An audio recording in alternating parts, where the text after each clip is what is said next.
আসসালামু আলাইকুম বন্ধুরা, আমরা এখন আছি কক্সবাজার রেডিয়েন্ট ফিশ ওয়ার্ল্ডে। এখানে কয়েক হাজার প্রকৃতির মাছ, মাছের অ্যাকোরিয়াম আছে।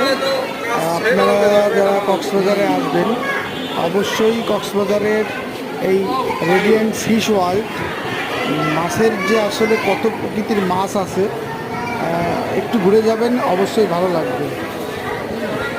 মানে গুনে শেষ করা যাবে না মাছ। খুব ভালো লেগেছে রেডিয়েন্ট ফিশ ওয়ার্ল্ড।